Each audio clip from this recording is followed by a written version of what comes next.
이번 시간은 부가세 공제한다, 소득세 비용 처리한다, 도대체 그 용어가 무슨 뜻인지 이해를 못 하시는 분들을 위해서 숫자를 가지고 설명을 드려보겠습니다.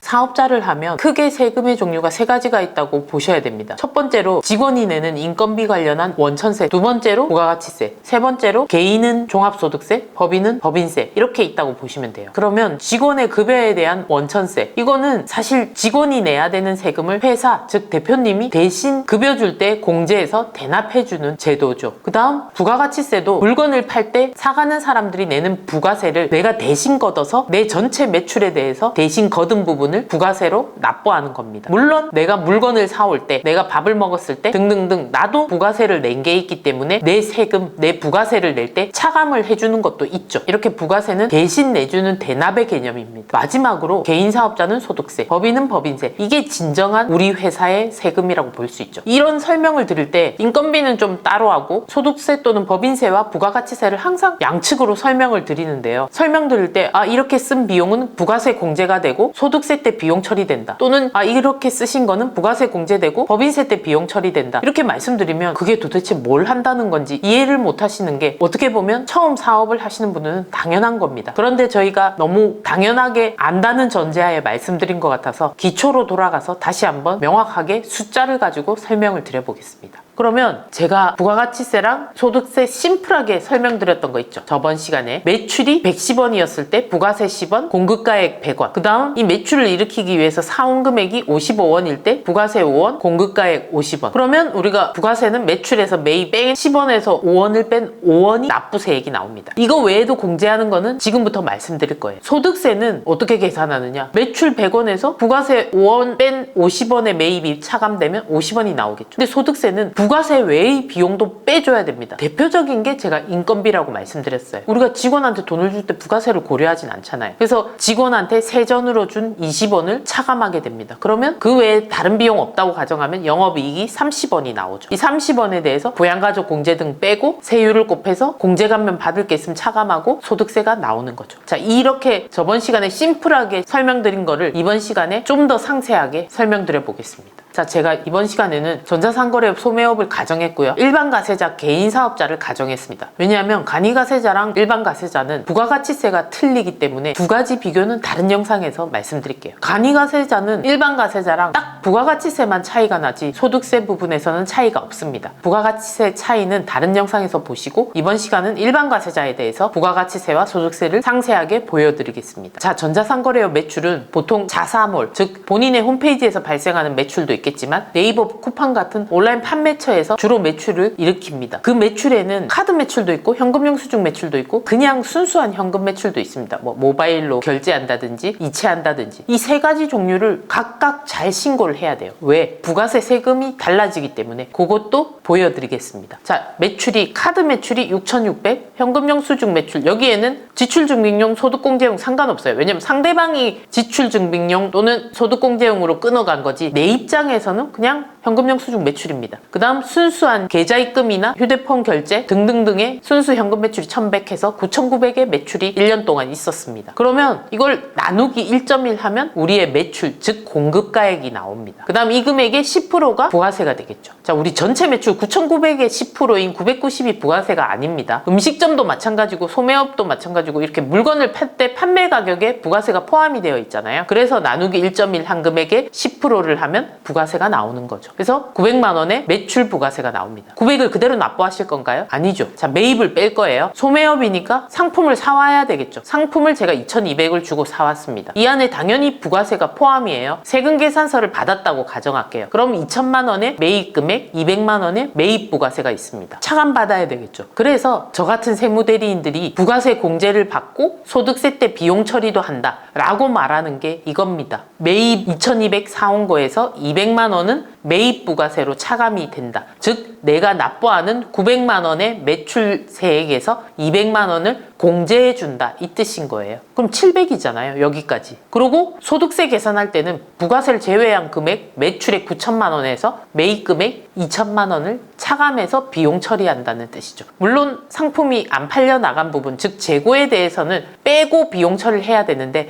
오늘은 그 어려운 부분은 얘기 안 드리고 그냥 전체적으로 팔려 나갔다고 치고 말씀드리겠습니다. 물론 9,900의 매출을 일으킬 때 2,200을 사왔지만 1,100만 원만 팔려 나갔다. 즉 9,900에 대한 원가가 1,100이었다. 이러면 소득세 때 부가세를 뺀 1,000만 원만 비용으로 처리됩니다. 좀 전에 2,200 중에 1,000은 재고로 남아있는 거죠. 이해되셨나요? 다시 말씀드릴게요. 내가 물건을 판매하기 위해서 2,200만 원의 물건을 사왔습니다. 그러면 부가세는 이 안에 200만 원이 있으니까 이번에 사온 시점에 부가세 신고할 때 200만 원을 공제받을 거예요. 그런데 소득세는 올해 이 매출 9,900을 일으키기 위해서 2,200이 다 팔려 나간 게 아니고 2,200 중에 1,000만 원만 팔려 나갔다. 그러면 소득세 때는 1,000만 원만 비용 처리하셔야 됩니다. 나머지 1,000은 뭐다? 재고로 남겨야죠. 왜? 내년에 팔려 나갈 거기 때문에. 그래서 2,200에 사왔을 때 부가세는 그 해에 바로 공제를 받으시지만 소득세 때 비용 처리는 재고를 뺀 금액만 비용 처리된다. 요것도 아셔야 됩니다. 재고의 개념이 그렇다는 거. 사올 때 부가가치세는 그 해에 무조건 공제를 받으시지만 소득세나 법인세 신고할 때 비용 처리할 때는 혹시 안 팔려 나간 게 있다면 그 부분은 빼고 나머지 금액만 여기서 비용 처리해야 된다. 재고의 개념을 아셔야 됩니다. 자, 그 다음 우리가 사업을 하면 대표적으로 크게 나가는 비용이 월세죠. 월에 100만 원, 부가세까지 110이라고 가정해 볼게요.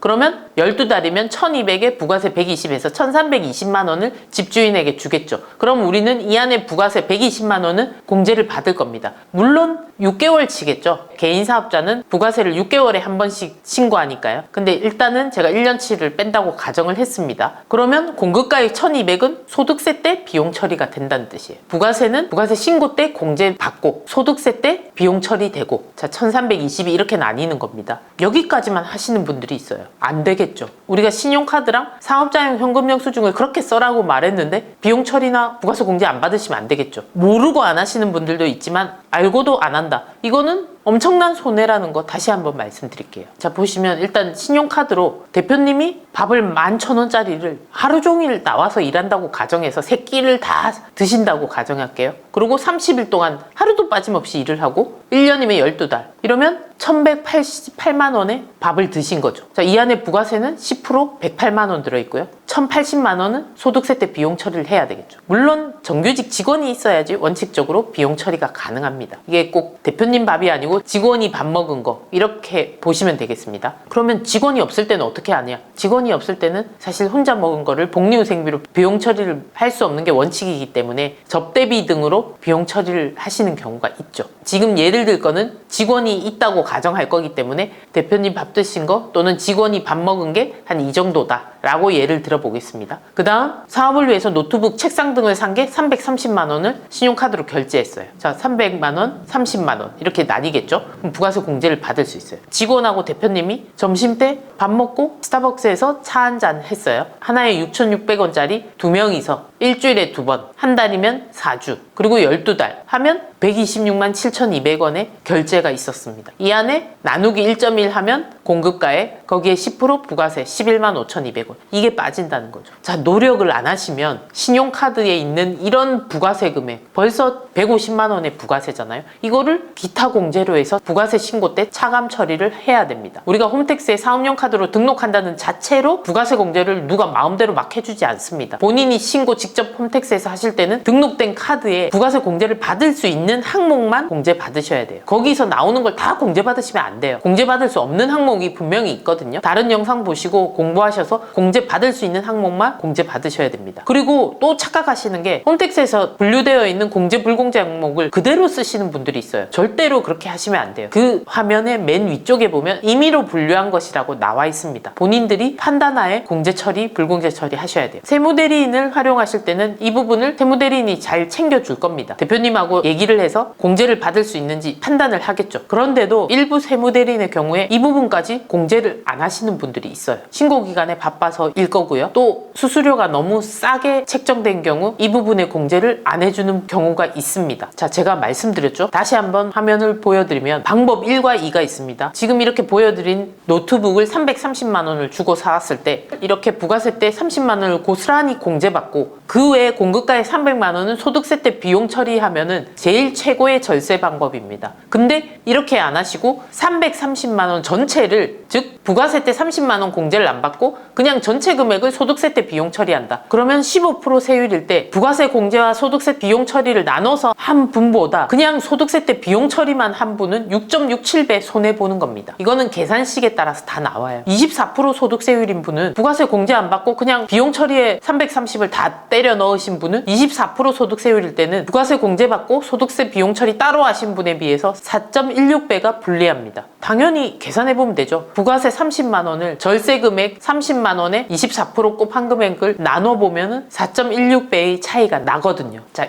이걸 포기하시면 안 된다는 얘기를 드리는 겁니다. 자, 그러면 이렇게 하시면 상품 매입하고 월세, 신용카드, 현금영수증까지 했을 때 매입 부가세가 469만 5천 원, 즉 470 정도가 나옵니다. 여기 나오죠? 그래서 매출 부가세 900에서 460을 빼면 430만 4,800원에 납부할 부가세가 나오는 거죠. 자, 근데 매출 있을 때만 공제받나요? 아니죠. 자, 제가 매출을 지워봤습니다. 그러면 이 금액이 어떻게 되죠? 차액이? 그냥 이 매입 금액이 그대로 469만 5,200원 마이너스로 뜹니다. 즉 개업연도 초기에는 매출이 없을 수 있어요. 또는 매출이 찔끔 있는데 매입은 갖춰야 되죠. 컴퓨터도 있어야 되고 책상도 있어야 되고 직원하고 대표님이 밥도 드셔야 되고 차도 마셔야 되고 상품 매입을 해야지 매출을 일으킬 거니까 매입도 있을 겁니다. 이렇게 극단적으로 매출이 없을 때 부가세 신고를 해야죠. 안 하시면 이 469만 5,200원을 손해본다는 얘기를 제가 드리는 겁니다. 반드시 하셔야 돼요. 소득세 말씀드리면 매출 없는데 안 해도 되는 거 아니야?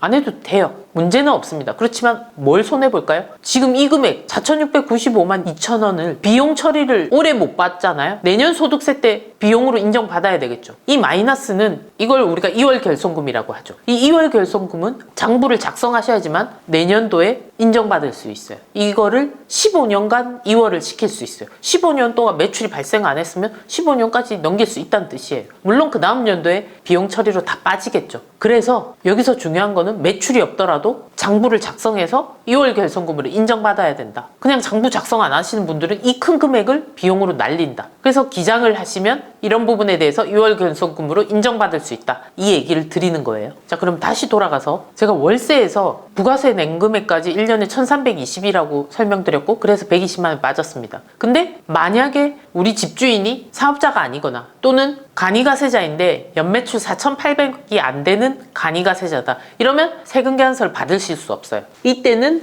부가세 공제를 받으실 수 없고 이 1,320만 원이 비용 처리가 전체가 된다는 거죠. 상대방이 일반 가세자이거나 또는 세금계산서 발급 가능한 연매출 4,800 넘는 간이가세자인 경우에는 부가세 공제를 받지만 그 외의 간이가세자나 비사업자의 경우에는 그냥 낸 금액 전체를 소득세 때 비용 처리만 이렇게 받을 수 있다는 뜻입니다. 차이를 아시겠죠? 자, 그리고 우리가 사업을 하기 전에 노트북이나 책상을 미리 사는 경우가 많잖아요. 이런 경우에는 카드로 결제하셨으면 또는 현금으로 주고 사업자 내고 난 뒤 세금계산서를 요청하거나 또는 사업자를 내고 난 뒤 현금영수증을 사업자용으로 받으셨다. 이럴 때 공제가 가능합니다. 부가세 공제 가능하고 비용 처리가 된다는 거죠. 내가 사업자 등록증을 낸 과세기간 안의 것은 소급해서 부가세 공제 및 비용 처리가 가능하다는 뜻입니다. 사업자 등록증을 내는 과세기간 종료일로부터 20일 이내에 사업자 등록을 하셔야지만 그 과세기간 초, 즉 11월에 사업자 등록증 내시면 7월 1일까지 소급해서 사업자 내기 위해서 준비한 비용에 대해서 이렇게 부가세 공제 및 소득세 비용 처리가 가능하다는 거죠. 이 부분도 꼭 챙기셔야 돼요. 법인의 경우에는 법인카드가 없을 때니까 대표님의 개인 카드로 하시면 얼마든지 공제가 또는 비용 처리가 가능합니다. 자, 이렇게 해서 나온 매출에서 매입 460을 뺀 납부 세금이 430이 나오겠죠. 자, 근데 끝인가요? 아니죠. 우리가 매출이 카드 매출, 현금 영수증 매출 이 금액에 대해서는 1.3% 세액공제를 해줘요. 그게 바로 신용카드 발행 세액공제 제도입니다. 왜 그렇죠? 현금 매출로 누락해서 신고를 안 하는 사람들 때문에 매출을 양성화시키기 위해서 만든 제도입니다. 위에 보시면 카드 매출 6,600, 현금 영수증 2,200, 현금 매출은 안 됩니다. 그래서 8,800에 대해서 신용카드 발행 세액공제 1.3% 세액공제 받으시면 114만 4천 원이 나와요. 엄청난 거니까 이것도 공제를 받으셔야 되겠죠. 물론 전년도 개인 사업자 매출이 10억을 넘어가면 받을 수 없어요. 그리고 법인 사업자는 이 혜택이 없습니다. 그래서 개인 하시다가 법인 넘어가신 분들이 제일 아쉬워하는 부분이 부가세에서 법인은 신용카드 발행세 공제를 받을 수 없다는 거. 그래서 음식점들 법인의 경우에는 이거 받던 부분을 못 받으시니까 좀 부가세가 많이 나오는 경향이 있죠. 자, 이렇게 해서 430에서 빠지면 최종 납부할 세금이 316만 800원이 되는 겁니다. 자, 이제 전체적인 부가세 공제 아시겠죠? 부가세 공제된다 하는 금액이 매출 부가세 10%에서 우리 세금계산서랑 신용카드, 체크카드, 지출증빙용 현금영수증, 사업자용 현금영수증을 뺀 금액을 납부세금으로 보는데 거기서 혹시 카드 매출이나 현금영수증 매출이 있으면 1.3% 세액공제를 해준다. 물론 제조업같이 사업자를 상대로 하는 분들은 받으실 수 없어요. 도매업같이 소비자를 상대로 하는 업종들에 대해서 신용카드 발행세액공제가 들어갑니다. 그래서 납부세금이 나오죠. 자, 이것만 보셔도 인건비가 안 빠지네? 네, 인건비는 말씀드렸잖아요. 부가세가 없는 적격증빙이에요. 그래서 얘는 소득세 때 비용 처리만 됩니다. 자, 차이를 아셨으니까 이제 부가세 납부세금 계산을 했으니 소득세를 간단하게 계산해 볼게요. 전체 매출의 공급가액 9천에서 자, 이제 비용을 뺄 겁니다. 사온 금액을 그 해에 그대로 다 썼다고 가정했을 때 2천이 빠지는 거예요. 좀 전에 말씀드린 것처럼 재고가 500만 원이 남아있었다. 이 9천 매출에 판매된 게 1,500밖에 없다. 이 2천이 아니고 그러면 재고 500은 빼고 여기에 1,500으로 들어가야 돼요. 재고자산의 개념을 꼭 기억하세요. 그 500은 내년도에 팔려나갈 때 원가로 비용 처리될 겁니다. 자, 여기는 다 팔려나갔다고 가정하고 2천을 빼고요. 월세 공급가입 1,200을 빼고 만약에 상대가 간이가세자인데 부가세 공제를 못 받았다. 그럼 1,320이 빠진다는 거. 그 다음에 밥 먹은 거 1,080만 원, 노트북 300만 원, 커피 마신 거 115만 원 빠지면 4,700 정도의 비용이 빠질 거예요. 그러면 매출에서 매입 뺀 게 4,300이 나오겠죠. 매입이 여기서 끝이 아닙니다. 소득세는 제일 큰 거, 부가세가 없는 매입이 인건비가 빠질 거예요. 자, 직원의 인건비 월에 100이라고 가정했고요. 12달이면 1,200입니다. 세전금액이 빠질 거예요. 직원이 100만 원 월급에 대해서 4대 보험 본인 부담금 빼면은 소득세 지방세도 빼야 되는데 100만 원이면 소득세가 안 나올 거예요. 일단 4대 보험과 소득세 지방세 다 합쳐서 차감한 금액이 한 90만 원 초반대로 가져간다고 치더라도 여기서 비용 차감되는 거는 세전으로 차감이 됩니다. 100만 원에 대한 12달 1,200 빠지고요. 정규직 직원이니까 4대 보험 50% 회사 부담분이 있겠죠. 국민연금 4.5%, 건강보험료 3.545% 현재 기준입니다. 장기요양보험료 들어가죠. 고용 일부 반반 부담하지만 일부의 고용보험료는 우리가 다 부담합니다. 그 다음 산재보험료는 사업장이 다 부담해요. 그 금액이 그냥 대략 10%로 나옵니다. 그럼 10%를 비용 처리를 또 받겠죠? 왜냐면 회사가 부담했으니까. 이 부분은 당연히 비용 처리됩니다. 너무 4대 보험을 아까워하지 말라는 뜻으로 제가 설명드리는 거예요. 정규직 직원이 생기면 4대 보험료 회사 부담분도 비용 처리가 됩니다. 그리고 부가세 관련 없는 비용 대표적인 게 경조사비가 있죠. 청첩장, 부의문 이런 거 하시면 건당 20만 원까지. 자, 한 달에 5건 있었고 20만 원이고 12달이다. 1,200만 원이 빠져요. 엄청나게 중요한 부분이죠. 접대비로 뺄 수가 있습니다. 그 다음 간이영수증. 전자상거래업이니까 고객에게 배달을 많이 하겠죠. 퀵비로 15,000원을 쓰면서 간이영수증을 받았어요. 한 달에 20건, 12달이면 360이 빠질 겁니다. 자, 여기서 제가 말씀드리고 싶은 것은 택배를 이용하실 때 당연히 CJ 등 사업자를 낸 기사님과 계약을 하실 겁니다. 그러면 부가세는 당연히 내실 거예요. 그러면 이 금액은 여기에 올 게 아니고 이쯤에 어딘가에 오겠죠. 매입 쪽에. 세금계산서를 받게 되면 지금 이 간이영수증 360에 대해서 360과 36만 원을 내시겠죠. 그러면 396만 원을 최종 지출하시겠지만 이 36만 원을 여기서 공제받고 360은 여기서 비용 처리를 한다는 거죠. 내가 36만 원 냈지만 결국은 부가세로 공제 받으셨잖아요. 그러니 적격증빙을 받으셔야 된다는 거죠. 3만 원을 안 넘겼기 때문에 15,000원의 간이형 수중으로 대체하셔도 되지만 대부분의 택배는 사업자를 내고 계셔서 월에 한 번씩 정산을 하시기 때문에 부가세를 내고 이렇게 세금계산서를 받으시는 게 좋습니다. 근데 저희 거래처 중에 이렇게 부가세까지 냈는데 택배 기사님이 고의였는지 아니면 실수였는지 누락을 하신 경우가 있었죠. 근데 개인 사업자는 대표님이 증빙을 안 주시면 저희가 알 수가 없어요. 또는 세금계산서를 전자세금계산서를 발급 못 받으면 알 수가 없어요. 왜? 성실신고 확인 대상 개인 사업자는 계좌를 열어보고 세금계산서 증빙과 돈 나간 걸 다 맞춰보고 하는 게 일반적입니다. 근데 그 외의 개인 사업자는 통장 계좌까지 다 열어서 돈 나가고 들어온 거를 맞추는 행위를 거의 하는 경우가 드물죠. 법인처럼 안 하는 거죠. 이러면 돈은 부가세까지 지출되었는데 세금계산서를 못 받았다. 알 수가 없는 거죠. 대표님들이 안 챙기신다면. 그렇게 해서 저희가 성실신고 확인 대상자 대표님 계좌를 보다가 이분이 몇 년 동안 이 부분에 대해서 세금계산서를 못 받은 거를 발견한 거죠. 올해 처음 성실신고 확인 대상자가 되었기 때문에. 그래서 그 택배 기사님께 말씀드려서 세금계산서를 받기는 했는데 어쨌든 지난 기간에 대해서는 부가세 공제를 못 받은 거죠. 물론 경영 청구를 통해서 환급 신청은 할 수 있습니다. 어쨌든 제가 말씀드리고 싶은 것은 세금계산서 받으시면 부가세 공제를 받을 수 있고 소득세 때 비용 처리도 할 수 있는데 대표님이 꼭 잘 챙기셔야 한다는 걸 강조드리고 싶습니다. 자, 그리고 업무용 차량 간단히 말씀드리면 대부분의 업무용 차량은 부가세 불공제 차량이죠. 화물차거나 9인 승위 이상의 승합차 또는 레이 같은 경차 이런 경우에는 부가세 공제가 가능해요. 그러면 그런 차량의 경우에는 여기 그냥 부가세 공제 이쪽쯤에 세금계산서 받은 걸로 부가세 공제 받고 소득세 때 고정자산이기 때문에 내용연수 동안 비용 처리 받으면 됩니다. 얘는 업무용 승용차가 아닙니다. 우리가 말하는 업무용 차량은 이렇게 부가세 공제 받는 차량도 업무용 차량입니다. 부가세 공제를 못 받는 차량, 즉 업무용 승용차도 업무용 차량입니다. 업무용 차량은 부가세 공제 차량, 불공제 차량 이걸 다 합친 것을 업무랑 관련됐으니까 업무용 차량이라고 보고요.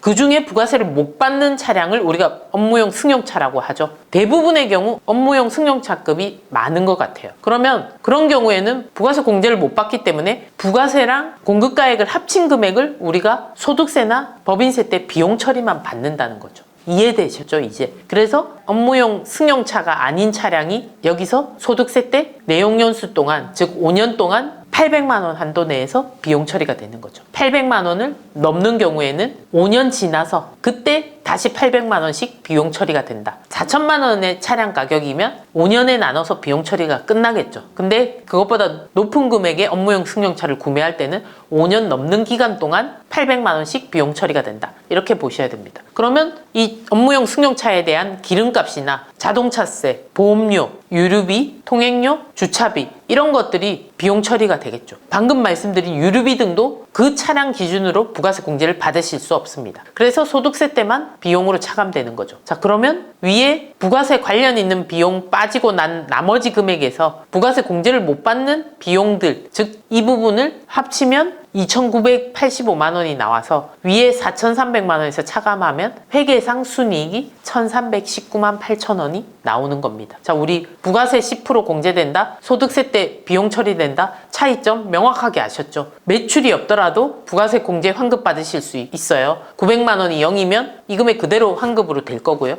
이렇게 매출이 있는 분은 내가 낼 900에서 차감을 해주는 거죠. 소득세 때 매출에 대해서 비용 처리로 빠지고 부가세 관련 없는 비용들도 여기서 차감이 됩니다. 자, 이렇게 확연하게 부가세 공제와 소득세 또는 법인세 비용 처리가 달라진다는 거 이해되셨을 겁니다.